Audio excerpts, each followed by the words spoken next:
हम आज रामनगर के उस इलाके में आए हुए हैं जहां पर भूतपूर्व प्रधानमंत्री लाल बहादुर शास्त्री का पैतृक आवास हुआ करता था। आज भी ये पैतृक आवास उसी तरह अपनी जगह पर स्थापित है। राज्य सरकार ने इसको काफ़ी मशक्क़त के बाद फिर से रिनोवेट करवा कर इसका निर्माण कराया है। आइए हम दिखाते हैं लाल बहादुर शास्त्री जी के घर की कुछ खूबियाँ आपको। ये लाल बहादुर शास्त्री जी के घर का वो आंगन है जहाँ पर लाल बहादुर शास्त्री जी बचपन में खेला करते थे।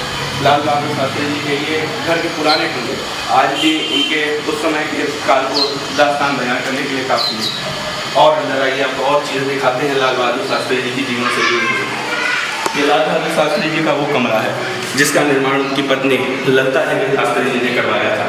ये आज भी बैंक ऑफ बड़ौदा की तरफ से लाल बहादुर शास्त्री जी की स्मृति में उनसे जुड़ी कुछ तस्वीरें लगाई गई हैं, जिसमें आप देख सकते हैं ये उनके परिवार के लाल बहादुर शास्त्री जी के पूरे परिवार की तस्वीरें हैं, जिसमें लाल बहादुर शास्त्री जी अपनी पत्नी, अपने बच्चों, अपनी बेटी, अपने दामाद, अपनी माँ के साथ बैठे हुए हैं।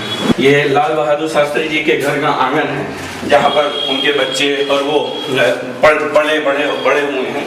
और ये सबसे यूनिक और सबसे अच्छा चीज़ है इस घर का पार्ट है ये लाल बहादुर शास्त्री जी का घर का वो कोना है, ये घर का वो कमरा है जहाँ पर शादी के बाद लाल बहादुर शास्त्री जी अपनी पत्नी ललिता देवी शास्त्री जी के साथ आए थे।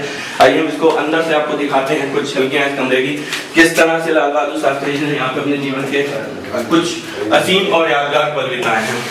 ये देख सकते हैं लाल बहादुर शास्त्री जी की फोटो अपनी धर्मपत्नी के साथ। ये उनके घर की आज भी जो यादें हैं उसको कच्चे मकान के तौर पर ही रखा गया। हम पुराना रामनगर में लाल बहादुर शास्त्री जी के मकान में खड़े हैं और हमारे साथ मौजूद हैं ब्रह्मदेव जी, जो यहाँ के दैनिक जागरण अखबार के पत्रकार भी हैं और यहाँ के काफ़ी वरिष्ठ जनों में गिने जाते हैं। हम जानना चाहेंगे ब्रह्मदेव जी, क्या खासियत है इस आवास की, क्या खासियत है इस कमरे की और किस तरह से अभी इसको संजो कर रखा गया है?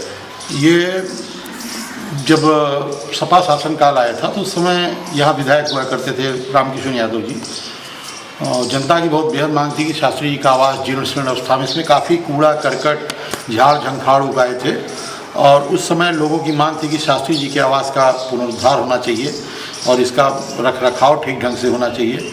वह बात जो है चल रही थी। फिर 3 वर्ष पहले संस्कृति मंत्री सुभाष पांडे के पहल पर इस आवास का जीर्णोद्धार कार्य किया गया।